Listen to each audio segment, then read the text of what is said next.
My neighbor is doing chainsaw work, so you might hear that. Oh, really? That's awesome. Of course. Always when I'm about to record, there's always a someone leaf blowing right next door, which is annoying. Yeah. Well, so we're live now. But thank you so much for jumping on and chatting. As Sure. always, excited to get into. I feel like the last time we talked was a year and a half ago, or maybe 2 years ago. It was right before you're about to move, and I feel like there's been lots of changes that has been. Maybe that was closer to 3 years ago. Yeah, like 2.5 years Oh, ago. Yeah. two and that's right. Yeah, it was way back. So I know you're in an entirely new place and doing a lot of new stuff. But I would love to kind of catch up a little bit, maybe that people haven't been with you recently. And what is your like shop setup? You have multiple shops now, right?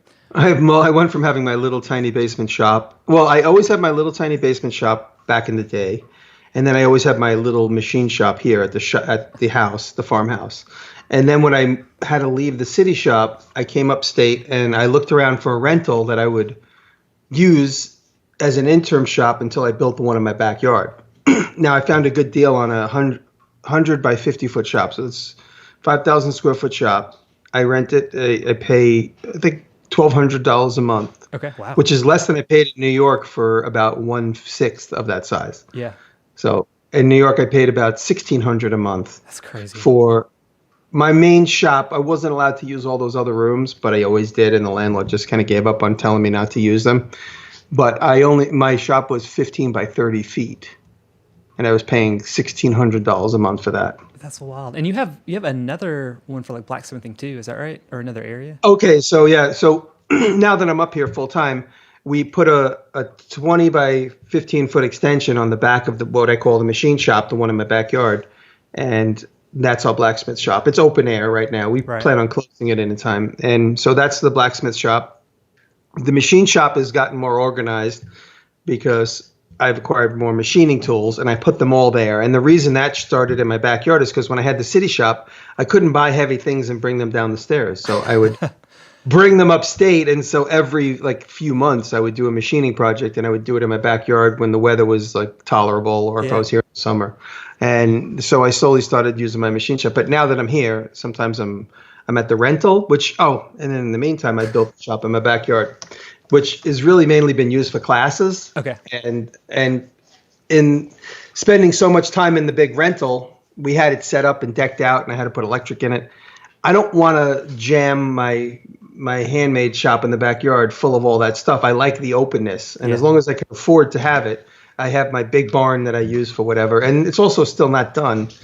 The walls are still open. We just put in headers for the second floor. I'll slowly start to do the second floor as money allows, because I'm building everything as I have money. Yeah. That's I'm not jumping. what. How long do you think it's going to be to have it fully, or is it a thing that will ever be like totally finished? Well, if I get an influx of cash, if I get another $25,000-$30,000, Right. I'll just jump in. I mean, the life of a freelancer. I don't know. Everyone thinks I'm a millionaire because that's what the internet says. But you make money and you spend it. You make Yeah. money, you spend it to live. You make money, you spend it on rent. You spend it on mortgages. And I bought a second property, so I have to maintenance that with money, and I still have to earn my money. So it's still, the life of a freelancer. It's like, oh, okay, I got money, let's invest it. I got no money, let's just stop buying machines. Oh, I got money, let's buy stuff. I don't Yeah. have any money, let's stop buying machines. So that's let's not put the second floor in for a week. But maybe by the end of this year, I hope. Okay. If Hollywood goes as planned, I'm going to have 18 TV shows by next year. But if any of that's going to happen. Yeah, and that shop, that was the one our buildings did, right? He did like the Yes. structure and everything with all the drone stuff and Yep, the one in the backyard. Our buildings, Kyle Stumpenhorst built the building with Greg, and they left it unsided with no windows and no floor. And then David, the Mexican carpenter, came in, and his crew put in the floor, a heated floor, and they did the clapboard siding and the windows. And Patrick, my buddy Patrick Reynolds, did all the electrical work, and me and JD did the doors. And so there'll still be more stuff to do, yeah. which That's will, crazy. net result in videos. Yeah. And so you said you had another rental. Is that where the racetrack is? No, the racetrack I own. There's nothing going Oh, on there okay. right now. Yeah. I bought that. That's what I'm saying. That's the property I bought in town. Okay. The rental is the 50 by 100 shop. That's Okay. the rental, the 1,200 shop. That's where I am most of the time. Yeah. Like when I'm on Instagram and Facebook, like hanging things from a chain, taking things off my truck, that's almost always the rental. It's like kind of scrappy and Yeah. it's got a porta potty out front. Yeah. That's amazing. That's So that's that's how many printing presses are you up to now? about 10. Good night. And that's all in the barn, or mostly in the barn? That's all in the rental. Yeah, that's all in the rental shop, the 100 by 50-foot shop. They're all in the back. So the reason I ended up buying the racetrack is because Taylor said, "Hey, wouldn't it be nice if we had all the printing presses at like a cute old building in town?" And Yeah. there isn't any really cute old buildings in this town. And then the racetrack became available, and I was like, so I bought the racetrack with the whole intention of putting all the printing presses there. And there's a 50 by 50-foot Morton building on the racetrack, and I was going to turn that into my print shop and my memorabilia shop with all my YouTube builds. So I was going to Yeah. put all those hanging on the wall and stuff. So the goal is to take that, money and time permitting. I'm going to do that on an extreme budget, but money and time permitting, I'm going to turn that into like a Cracker Barrel type of atmosphere Oh, cool. Yeah. with like an old school porch on the front, and that's going to be my print press shop and sort of memorabilia shop with like my swords and everything that I've made, and knives and tools and any kind of thing that I could screw to the wall. I'll put it in there. That's wild. That's you're all over the place. It sounds like this shop wise. I got You I got a lot to do. you always have. And so the new goal. So I was like, if you go back 4 years, you would hear me talking, being like, I can't wait till I build my dream shop in the backyard. And it is a dream shop, but we spent so much money building it like a house. It's like a house now. And it's great. I have my plasma cutter in there. The floor is heated. This winter we were in there, and it's been beautiful in the dead of winter. And it's really been the receptacle for the classes. Whenever we do classes here at the house, we all hang out in that shop. So that has become the classroom. Yeah. And then I realized I don't want to completely overload it with all my other tools. So I'm putting a smattering of tools in there. I have a lathe in there. I'm going to put my big new drill press in there.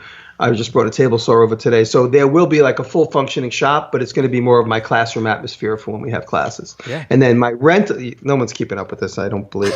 But my rental shop that I have, the rental shop that I have is directly across the street from the racetrack. And that's why. And so in time, I'm going to build a Morton building big enough to house everything in the rental. I'm going to move it across the street, so then I will own the property and not just rent. Yeah. So that's nuts.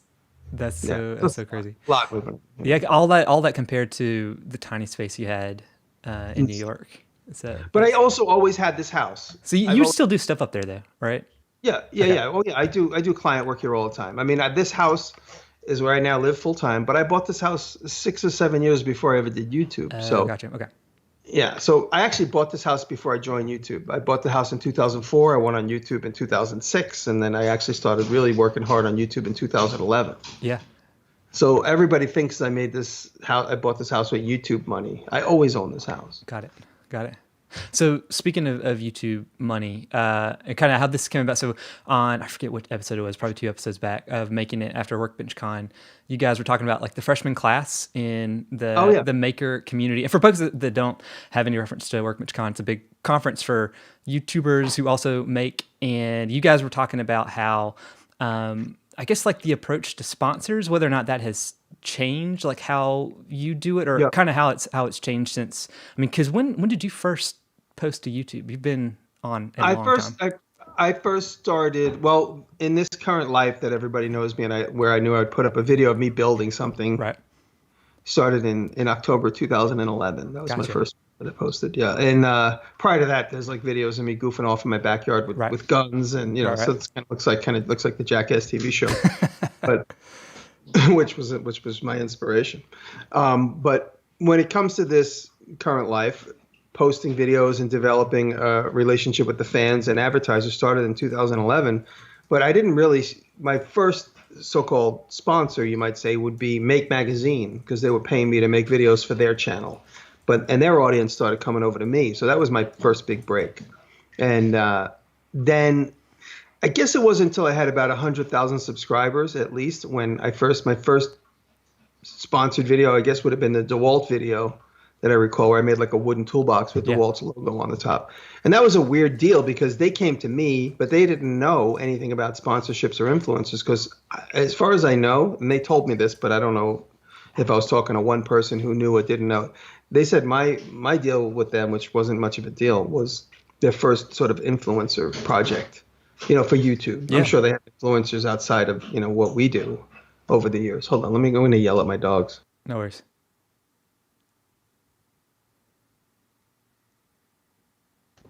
Sorry, they're scratching the floor doing something. That's fine. But so when they came to me, they said, "How much did you want?" And we negotiated a $1,200 price. So that was my first video. It was $1,200, and I did that video for them. And then they didn't approve it for months. Like 6 months went by, and I was waiting for approval so that I could publish it. And then I finally called them. I was like, "Look, guys, if you guys don't want to approve this video, something you think is weird about this relationship," I said, "That's fine. Don't pay me. But I'm going to publish the video anyway because I made it and I own it." And they're like, "No, you can't publish it, not until we correct one thing." I'm like, "Then why didn't you tell me that?" So there was one stupid thing where my hand was too close to the saw, which was completely stupid. So anyway, I edited out that little piece. They approved it, and I published it. And then it took them several more months to pay me $1,200.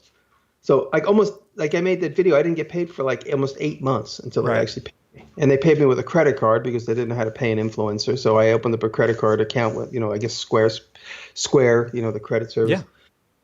So that they could pay me. And it was just so weird. I published that video. Then I guess the very next thing that I can remember getting sponsored by was True Fuel. I did a video where I used a chainsaw and used True Fuel. And then I started realizing, like, I got annoyed with the Lincoln thing, and it was nice that they came to me. They offered me like $2,000 for video. I told them, forget it. I would only do it for $5,000, and that would be it. I said $5,000 because I didn't have anything to lose. I didn't, there's only one sponsor. If I lose that sponsor, there'll be more. How big was your channel at that point? Somewhere around 100,000. Okay, gotcha. Somewhere around 100,000. And they came back and said, "Okay, we'll do it for 4,500." And I go, "Okay, all right, that's cool." And I said, they were very reluctant at 45, and I said, "I'll make a deal." I said, "I'll shoot the video with your logos and I'll do your thing." Oh, because I said I didn't want to read a script. And they're like, "No, you have to say certain things." I was like, "I'm going to do it my way. And I'm going to put your logos in and give you guys a lot of screen time. And if you don't like it and you don't want to do it, I'll just take all your logos out, take your product out of the video, and I'll publish it anyway," because I was going to do a build video. Got it. And they agreed to that, and then they did pay me. And but I gave them the out. I'm like, I need this video. I need a video. I'm not going to waste my time making a video and not publish it simply because your logo's in it. I'll just remove your logo if you don't want to pay for it. And this was in the beginning. Like now, anybody might come to YouTube and say, "Oh, I definitely want to do a video. Let's negotiate on how we do it and how much you get paid." And it's a thing. It was early on. Yeah. Other people, they were makeup people getting tons of endorsements, but it just seemed weird in the maker space. Yeah, yeah. And I'm not saying I'm the first person. I'm sure King of Random was getting paid early on from weird places. I just wasn't paying attention. And I'm sure Colin Furze always has been getting paid from the beginning. But when me, Bob, and Dave started collecting money, I even one time behind the scenes, I told everybody, I wrote an email to Izzy, April, who else, Bob, Dave, and maybe one or two other people. I said, if any companies approach you, let's all just say the video is $5,000. Yeah, yeah. That's it. And so, because these companies would bounce around to all of us. Right. They'd offer me this much and Bob that much and Dave that much and that because of the various size of, our subscriber count or our view count.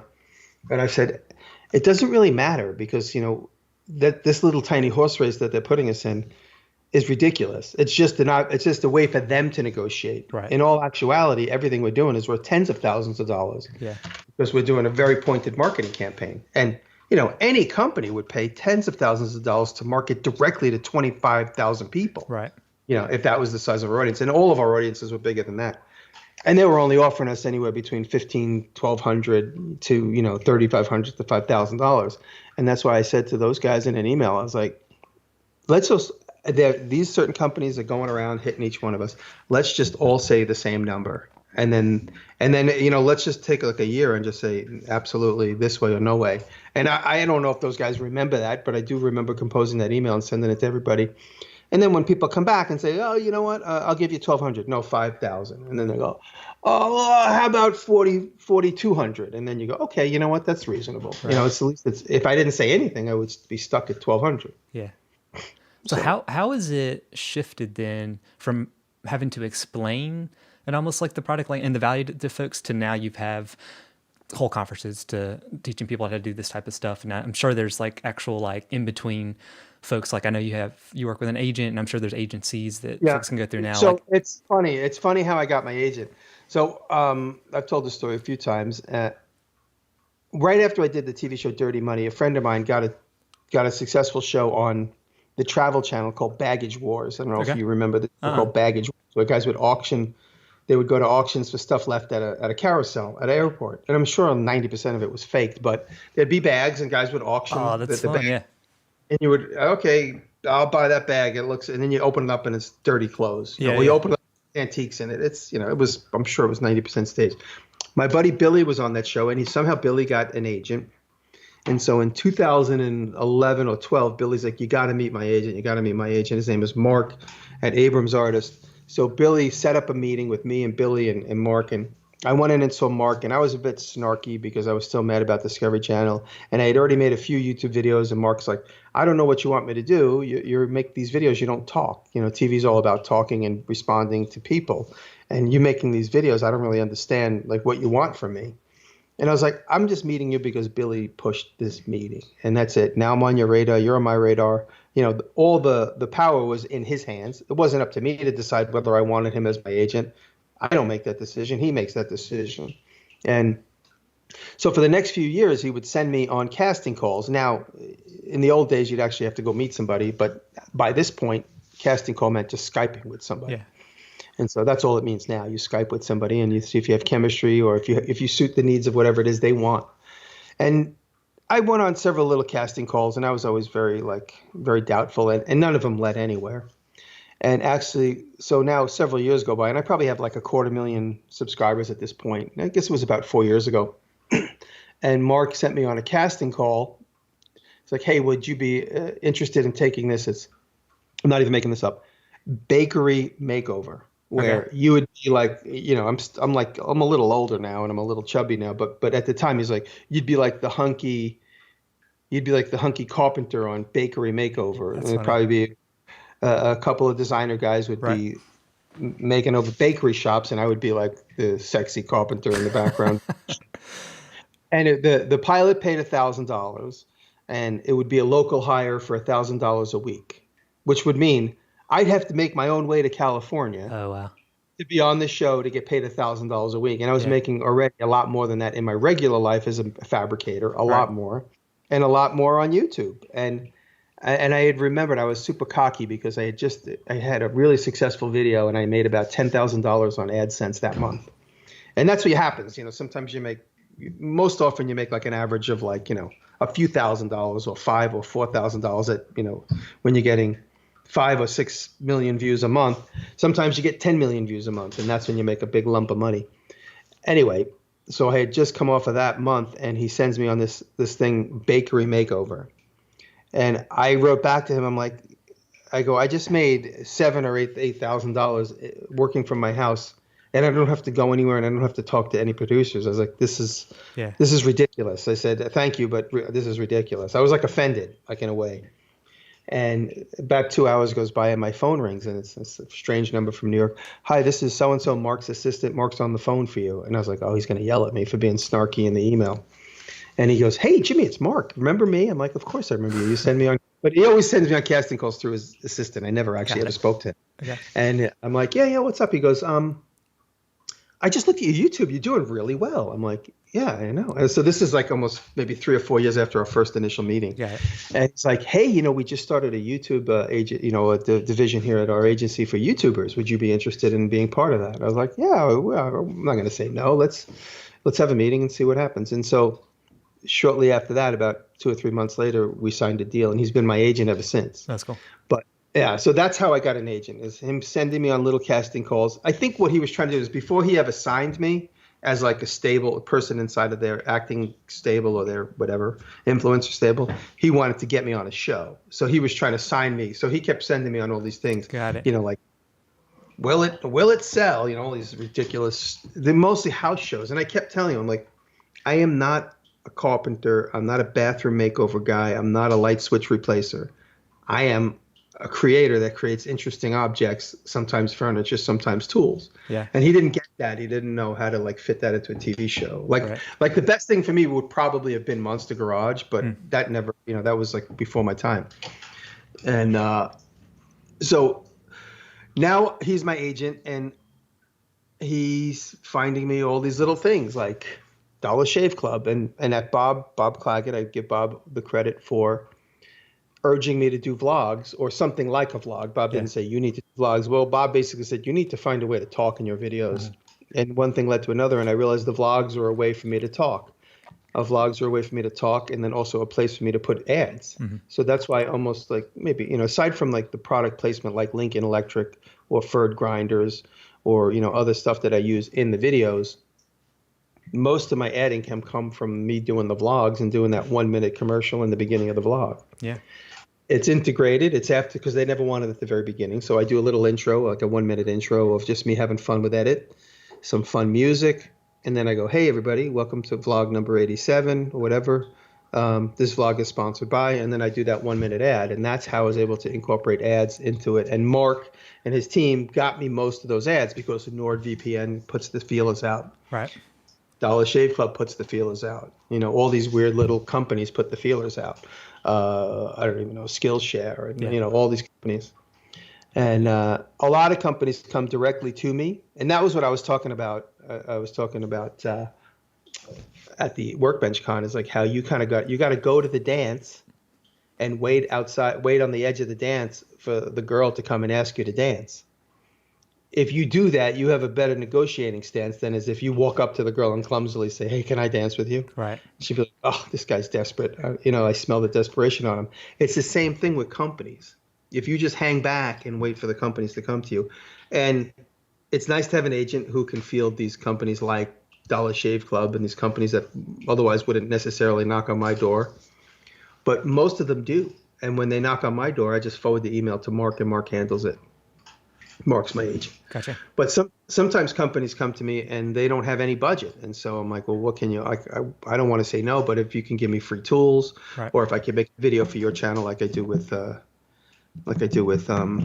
Weaver Leather. Gotcha. I'm always looking for those private label video clients where I could make a video for somebody else's channel. Those are always fun, and it's always a small, steady stream of money. So I developed that relationship with Weaver.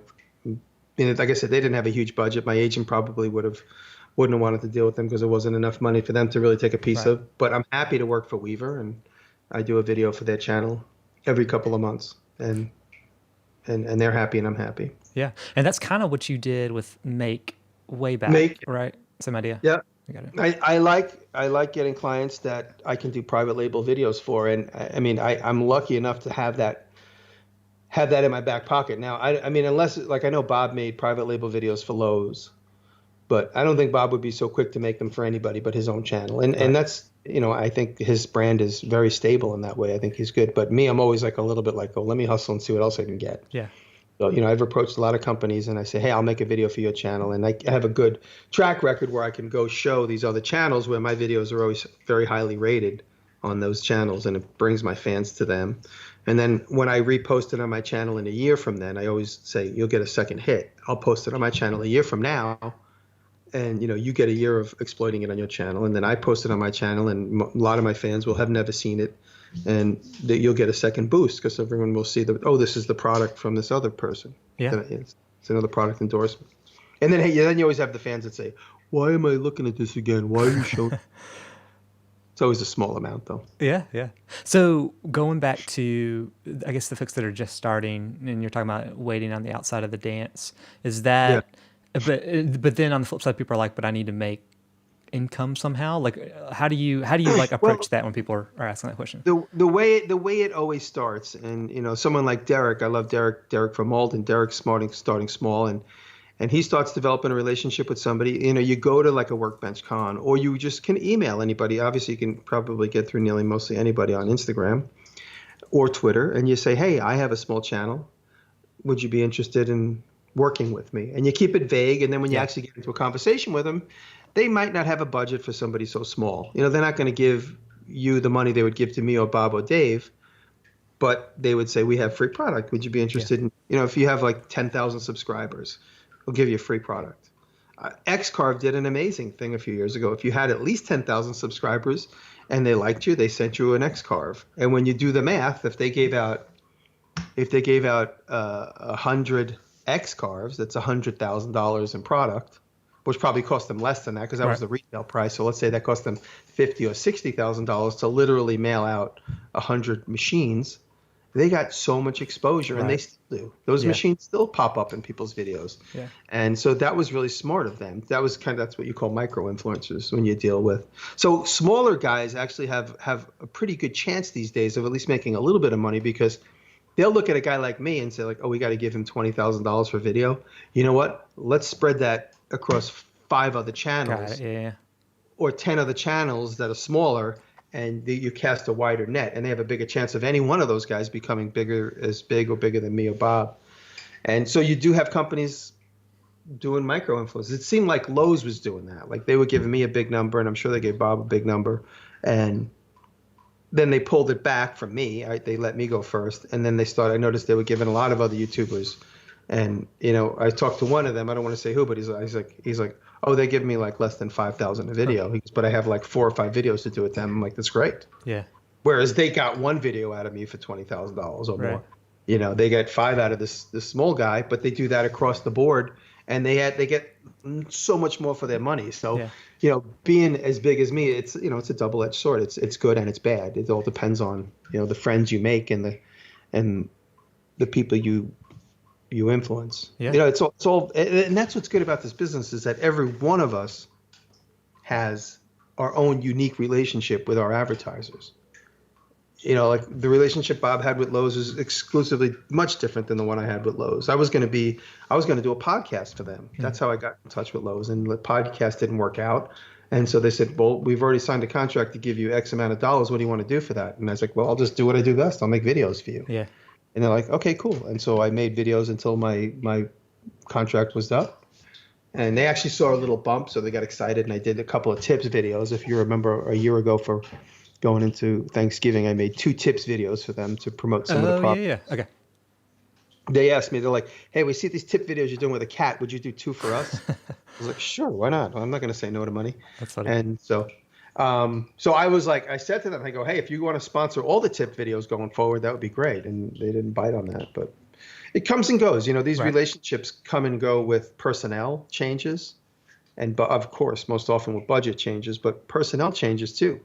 Somebody leaves one job, goes to another job. I mean, that's how you end up with, a fan of yours starts a job at a new company. The first person they call is like, I've always wanted to call you. Now I got a job where I can exploit what you do. Let's make a deal. And, that's awesome. Yeah. Yeah. So, and I know a thing that a lot of you guys will preach is that you can't just be in one area. Like you got to diversify. Like I feel like you, especially, you have your hands in a ton of things. And so one of the things I know you've been talking about a little bit, but I know you make product, but also you're getting into clothing and apparel. Is that right? That's like an ongoing. We're making pants. I haven't offered it for sale yet because we're making them literally by hand in New York City. They will be made in New York City to order, and we're having zippers manufactured. We got to have like 2,000 zippers on hand. So the zippers we're having made, I don't know, like if we sell 100 pairs of pants, we'll break even. That's what we've realized. If we sell 500 pairs of pants, that would be unbelievable. Me and my partner would hug each other, and that would be great. And Christine is the designer. You see her on some of my Instagram stories. I only wanted to do pants to just maybe jumpstart a licensing concept. I want to basically go to like a client and say, look what I'm doing. I've done this. I've sold, I opened a sales window for 4 weeks and we sold, X number of pants. If you guys put some muscle behind it, we can sell X number of pants using my marketing power if you guys see it fit as a fit. And so that's really why I went into it. It's cost a lot of money, and I'm just hoping we can make our money back. But until we know the window, we also have to book time at the factory. So we have to tell the factory is going to be like, okay, for the whole month of April, we'll make all the pants you sell in the month of March. But we've got pushback because the zippers are taking too long to make. Yeah. But the clothing business is complicated, and the lead times is such a pain in the ass, which is why we haven't offered them for sale yet. Yeah. And then Another piece I feel like that throws way back to when you were teaching is you're teaching again, but totally on your own terms with your workshops. Was last year, was that your first season, I guess, or kind of the first year of running them, especially from your place up there? Oh, our first class we did was about 3 years ago. 3 years We ago. did a camera class, and that was the first class of guys that came up here. I'm still friends with mostly all of them. And then we did a few more the following summer, and then this last summer I think we did 10 That's what you classes. guys were And a now, ton last summer, yeah. yeah, so last summer was like, let's just see if we could do this, and it was a giant pain in the ass. I mean, I loved classes. We had a great time. The students were all fantastic. Nobody got injured. Everybody left happy. I'm pretty sure mostly everybody left happy. And a lot of repeat customers because they don't want to miss the party. A lot Yeah. of people realize how much fun it is to be here. And it's not because I'm singing and dancing. It's a great environment for great people to get together. And we provide an environment for cool people to come and share. And the friendships that are developed here are amazing. And I'm so proud to be part of that. But it's a pain in the ass, and catering and making sure everybody's like you might have heard me talk about it on the Fitzel podcast where I can't go to sleep when the house has 15 people in it. Right, right. Because I'm like the night watchman. I want to Yeah. make sure that, and with 15 people in a 230-year-old house, outlets are getting used for the first time in Right. months, and everyone's flipping on heaters, and so I'm literally like I don't go to sleep until 5 in the morning because I can't. I'm like afraid the house, like God forbid, there's a gas leak, and so it's the anxiety of that, and so just being a host is extremely stressful, and nobody ever saw that. Nobody ever saw, the struggles me and Taylor were going through behind the scenes. But that is why we're just a little reluctant to set up a schedule this year. But that being said, I spoke to the friends at the Blackthorn, and I told them, if you guys want to do the classes, they're like, whoa, we won't be stepping on your toes. I'm like, no, let's do the classes at the Blackthorn. You guys can open up the classes to 25 people. I'll be there the entire time. I'll be, I jokingly say, I'll be the queen of the ball. Yeah. And I'll be there with everybody hanging out because I'm just down the street. They have 80 bedrooms Right. that they could rent. They have catering on spot, and they have, barroom dancing. So they have a much bigger facility. And, when it comes to tools, me and Austin can put together any classroom we need, especially I have everything here. Yeah. So it's a little less intimate because you're not in my house, but it's a little less stressful for me and Taylor. Yeah. You get to offload, it sounds like, the part you didn't enjoy as much Yeah. I mean, like I love every aspect of it, but just me and Taylor arguing over what to feed the Right. guests, and like catering comes and it's not what we expected, and there's 10 people ready to eat. We're like, wait a minute, this doesn't look like the picture that you sent us last week, and so it's just the struggles of running behind the scenes. Yeah. It's just the way it. So has even going way back to when you were teaching in New York, has how you approach the workshops changed? Like when you're taking a topic and you're trying to teach someone how to do it in a short amount of time, like has that kind of evolved over the years and just how you approach teaching? Yeah, well, it's funny because that's why if someone's going to be here for 2.5 days, I want to make sure they leave with something. Or 2 or 3 things. So Yeah. that's why blacksmithing is really good, because you can make a couple of bottle openers, a hook, a stick, you get the basics down. And that's really good. The blacksmith classes are really successful because they always fill up. And the knife making classes are great. Steve has been a great teacher. Steve Pellegrino has been our teacher, and he's awesome. And everybody leaves with at least 2 knives. And so those are really good because you leave with 2 really good utilities, and not necessarily like a vague maybe that, we haven't done a leather class. We had one scheduled, but the teacher had to cancel for her own personal reasons, and that was totally fine. And so we didn't do a leather class yet, but we're talking about doing the first one at the Blackthorn. Yeah. We don't have the schedule set yet, but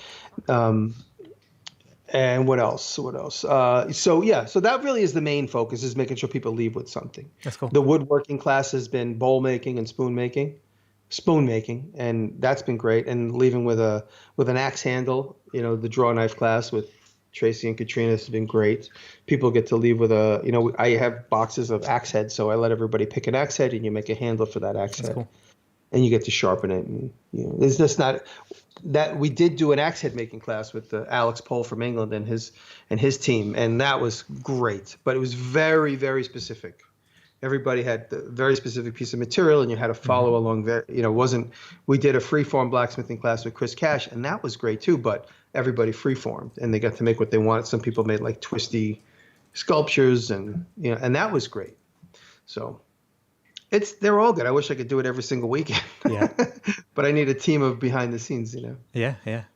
Um, Instead of just me and Taylor, and Brett helped out great last summer, but he's not going to be around this summer. yeah. So the other, I guess, area that I know you're deep into, and I feel like you're always talking about, but I'd love to know kind of how it's changed. So you mentioned TV a bunch, and I know it feels like you said you're casting for like 50 shows right now, as a joke. Yeah. But I know you do have a lot of feelers out there. Has that Yeah. evolved over the years too, since you were on TV to now? It seems like the casting people think of me more Okay. now, like especially this last season. Like going into right now, this is when the shows really start to getting solidified, like March, April, May. But I am currently in the running for 4 television shows. Wow. Okay. One of which is Making It, Yeah. which I would definitely be on if it gets picked up. At the moment, they say it's picked up, but they haven't placed an order yet. Huh. You know, Okay. this is more technical behind the scenes stuff. Last I spoke with the producers, they said NBC hasn't handed down the order. And when they hand down the order, that basically means the wheels go into motion, the Got it. budget's getting hammered out, and then they start doing a contract. And at the moment, they said maybe May and June. We don't know yet, but I was like, all right, if it's May and June, you got to let me know. And now the Assembly Required wants me to be on the show. I don't know. I know they want a couple of other people in the YouTube space, and they're going to pick one of us. They're not going to pick all of us. So I don't know who's going to get that position.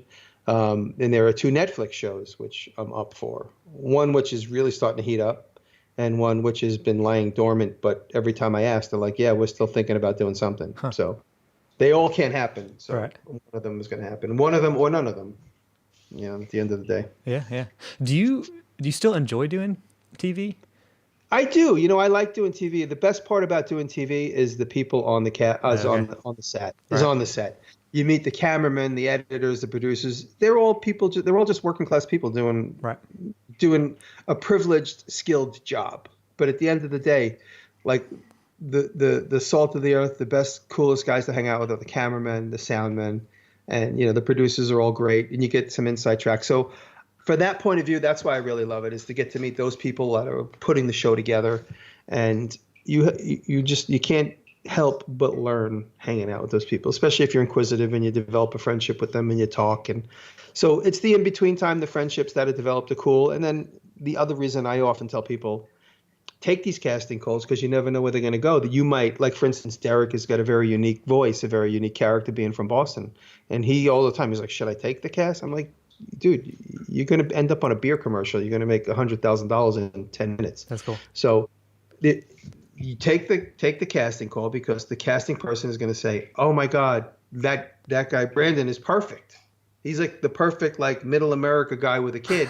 That's exactly what I need." Yeah. So you might not be right for the project you spoke about, but you go into the roster, and then one day you'll get a call. You're like, "Hey, do you like doing laundry?" And you're like, "Yeah," and then all of a sudden you're on like a Tide commercial or Right. something. Right. Which that would never happen if you didn't speak to that casting person. Yeah. So it's for like the longer reaching Yeah.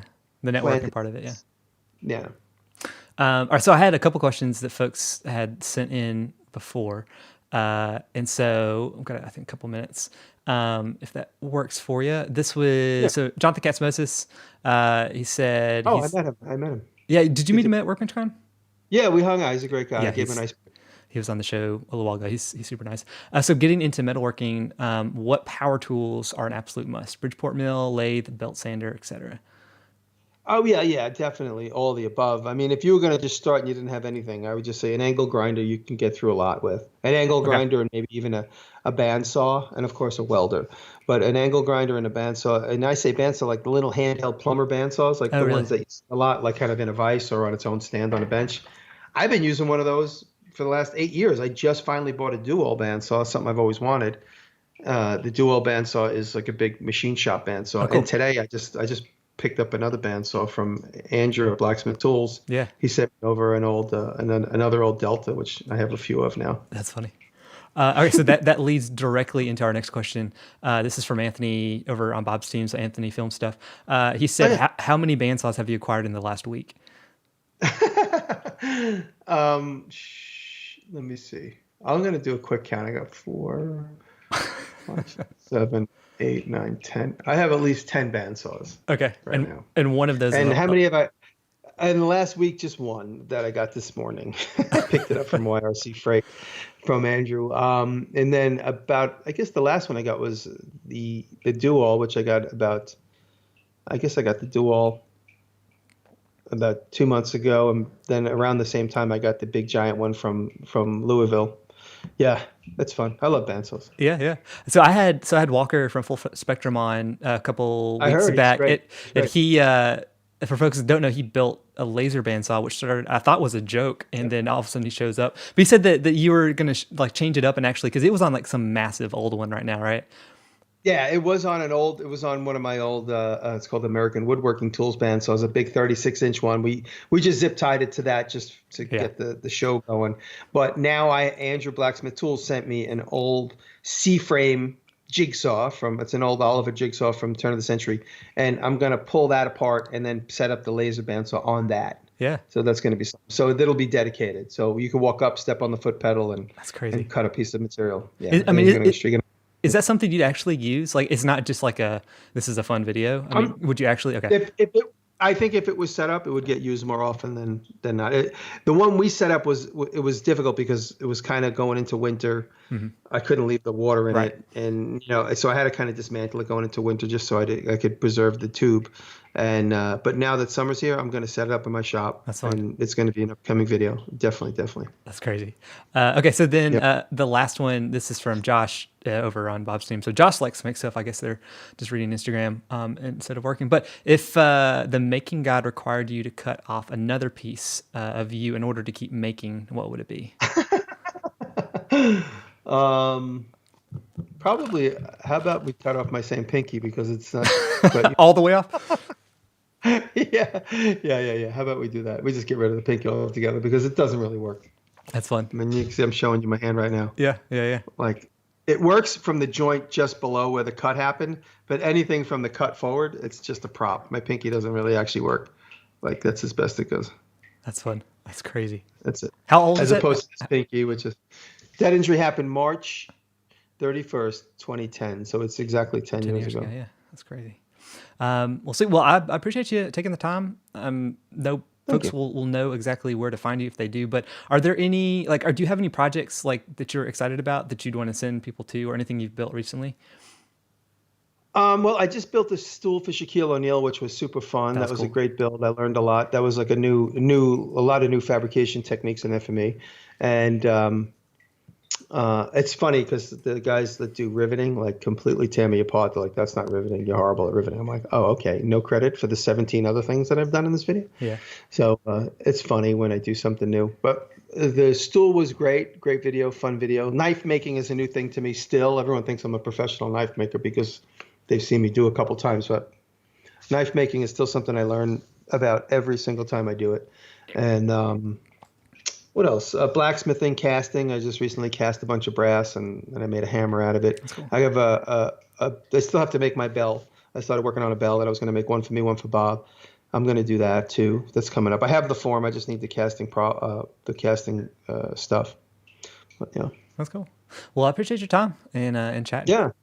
Right on. I just a little bit of advice to anybody starting out. Just it always goes from like free products to getting paid a little bit more, to getting paid a little bit more, to getting paid a little bit more, and that's how it goes. And then if you develop relationships with these people, that's the best is to become friends with these advertisers, and this way you could have a comfortable negotiation. It doesn't get weird.